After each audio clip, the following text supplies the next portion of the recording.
It's been a shocker for the telco sector for a number of years now. Clearly, that's not a good position to be in, but every dog has its day, and I think the telco sector is certainly starting to look very interesting. So what I wanted to do, is just talk about some of the performance in the last couple of years and point out, yes, there's been some really poor performers in the sector, but there's reasons for that and there's reasons why we think that will change. But also to point out there's been some really star performers in there too. One of our favourites, NextDC, which you'd all be familiar with, it's been the best in the sector, up 50% plus in 2016 and 65% in 2017. So yes, it's been a poor performing sector, but if you've been in the right place, you've made some really good money. And as Matt pointed out, we have been underweight this sector, but late last year we upgraded our view to neutral and certainly turning more positive on that sector, and I'll talk through why in a minute. So if we look at the best and worst performers and try and just take some broad sector kind of views there, I think the major problem for telcos has really been the NBN. It's really started to come more and more to the forefront, and the investment market's really started to realise it's a bad thing for earnings, and that's been the biggest driver of this big derate we've seen. I think the critical thing is we're pretty much at the halfway mark now. So in December, as in last month, about 40% of households with a fixed line internet connection were on the NBN. In June, 5 or 6 months away, it'll be over the halfway mark. So at least we've hit the hump, and it's sort of a downward slope from there. So we're through the big chunk of it. Just company-specific reasons, I think some of these stocks have performed well and poorly. As I said, on the poor side, NBN's been a big drag there. But on the outperformance side, I think it's been the investment market starting to come to terms with a couple of stocks that have got something unique, and that's seen a re-rating for them as they've started to deliver results. And the other exception would be Speedcast, which is up 50% last year. It was one we were really positive on, but we got a bit nervous when they made an acquisition, given they had doubled the size of the business, but that has re-rated basically on the back of no issues with the Harris Caprock acquisition, which doubled the size of the business, and then oil and gas. Obviously, the oil price going on a bit of a rip has been very helpful, given that's the biggest part of their earnings. So, look, I think the thing that's changed, the one I wanted to spend a bit more time on, why we've changed our view on the sector. We've always had the view that the NBN is a bad financial investment. It's a good social infrastructure, but it's never going to make a buck. And it's obviously bad for telco earnings because they make about a third of what they used to make in the normal land. So that's what's driven the earnings downgrades. Much less profit per customer. So we've been sort of sitting on our hands here thinking this is going to be a waiting game and waiting for the catalyst to change the view there. So what changed in the last year? Well, number one, the investment market really started to factor in the negativity from the NBN. You saw those earnings downgrades roll through, people starting to talk about it. You obviously heard all these consumers talking about how poor the NBN experience was as well. The other stuff that's interesting, number two, these competing technologies are starting to gain traction. So you've got fixed wireless, which is a competitor to the NBN, getting more and more adoption. You actually saw Optus late last year release a mobile-only product, which is in full competition with a fixed line product. So you've got mobile as an actual complete competitor to fixed line. And then the third and probably most important bit of that, 5G, it's getting closer and closer. So it's only about 2 years away now from commercial reality.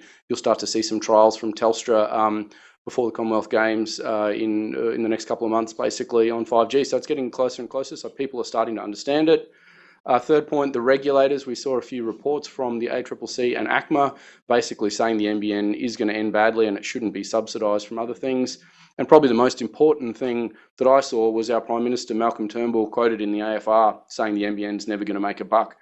And for me, I think that's really significant because we've thought that for quite a while. But what you're seeing now is the people in power starting to change their view. And perhaps that is the turning point for the sector. So I said late last year, I think this could become political this year. I think you could see Malcolm Turnbull actually look to write down the NBN. That's for a number of reasons. One, it's politically smart. He can say we tried to fix this thing that the Rudd government built. We just couldn't make it work. Number two, we all know the economics are broken. He said it. I've said it. The ACCC's said it. So there's a bunch of people you can point to that say independent verification, the maths isn't going to stack up.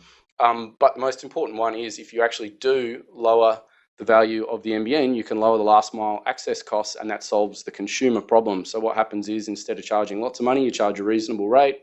consumers actually get a decent speed connection at a decent price, and you have happy voters. So I think that's the number one reason why it's starting to come in the forefront, and why it could happen this year before the next election. And all of that, if it happens, is good for the telco sector, and that could actually see it re-rate quite substantially, and you could make quite a lot of money as a result. I just wanted to quickly point out this slide. I won't go through it, but the point of this slide, and I'm happy to circulate it, is people do forget how much the internet has evolved over time. So back in the 70s, the first email was sent. This is a bit of a timeline, but in 1990 we had dial-up. It was 0.1 of a megabit per second.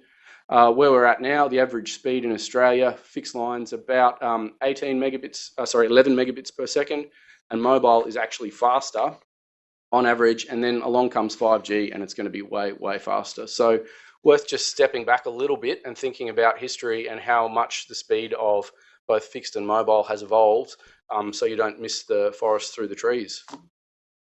And then just one chart which I've pointed out before, it just shows you that at the moment Australia actually has a pretty horrible ranking in the fixed line networks, but we're the 7th fastest country in the world in terms of mobile rankings. So we have a really good mobile network, and that's something that's important for the telco sector and obviously has significant implications for the NBN.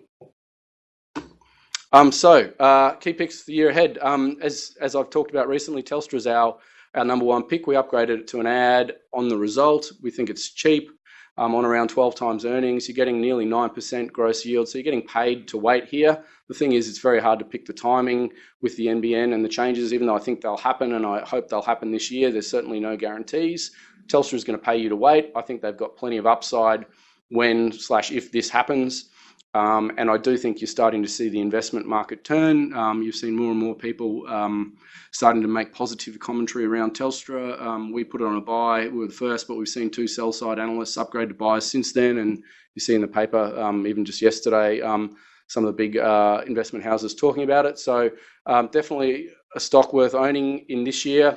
The second one, certainly at the opposite end of the risk curve. It's not yet a profitable company, but it's an amazing business. Megaport. Digital Realty, who is the 2nd largest data center operator in the world, a $30 billion company. They've just creeped over 6% late last year. They've got a financial and strategic alliance with Megaport, which I've talked about before, but basically they're funneling a lot of their connectivity, if not all of it, through Megaport. So I think you've seen that re-rate a bit, and you'll continue to see it re-rate as the market better understands what they're doing. And for those of you that followed NextDC over the years, basically what caused NextDC to re-rate, I think, is the market understanding the return on capital as the utilisation of their assets improved. And when they split out Brisbane, you could see that when it got full, it made a really good return. At the moment, sort of back of the envelope numbers, it appears to me like the utilisation across Megaport's footprint is only around 15%.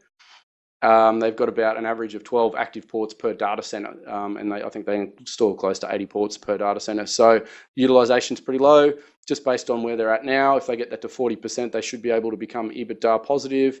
And if they get that to 75%, it should be making around $27 million in EBITDA, which is what my valuation is based on. And when that happens, if it happens this year, for example, that's worth $4.20 per share. On my valuation, I'm not saying it's happening this year, but it just gives you an idea of the upside in that name. And not to mention, they'll continue to go past those numbers. Those numbers I've talked about are based on the 175 data centers they're in now, and they're going to 225 by June of this year. So certainly more upside in that name. NextDC is one I've been a big fan of, and I'm still a fan of it, but it certainly has re-rated quite a lot. It's not cheap anymore, but I think if you look at the time value here, you can see at the bottom of this slide, and I've put in notes before that if they get it full, it should make between $250 and $300 million worth of EBITDA, and that makes NextDC worth about $14 per share at that time. If that happens to take 9 years, you're at about $6 a share. So that's basically where we're at now. The stock market's implying it's going to take NextDC 9 years to fill their facilities. For context, the first generation they filled in 5 years. So if you believe 5 years is the right number, it's worth $8.70 a share. And if you think it's 7 years, it's about $7.18 a share. So there's definitely upside on filling those facilities. Clearly, we don't know how long it'll take. It is worth pointing out that the second generation facilities are 3 times bigger than the first generation. So if the rate of sales stays at the same level, it'll take 3 times as long, i.e. 15 years to fill. I think that's very, very unlikely, mind you. If you look, they've already done one significant deal in Sydney, a 5 megawatt deal, which means the Sydney facility, which they haven't even really built the building and certainly haven't even turned on, it's 17% sold already. So the size of the deals getting done is 2, 3, 4, 5 times bigger. So I think there's certainly some upside there. And just closing, a couple of the other noteworthy names. SuperLutz, one we put on an ad late last year. I think it's looking really interesting. It's really about the trajectory of sales and costs in this business, and I think the rate of sales is starting to improve. We heard from them at their AGM that that's the case. It just comes down to the integration. We do know these things take time, so that's one, on a 12-month view looks really interesting.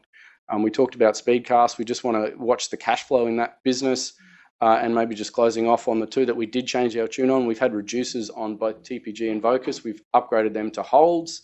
Vocus in particular, looking to sell their New Zealand assets. If they get that done, I think it will cause the stock to re-rate, as it'll fix their balance sheet. They've still got a lot of internal challenges to overcome, and they need to actually generate some free cash flow, but it's starting to look like they're getting their ship in shape. And TPG, Telecom, a big capex hump on the mobile network, but that's starting to have an impact over the next couple of years.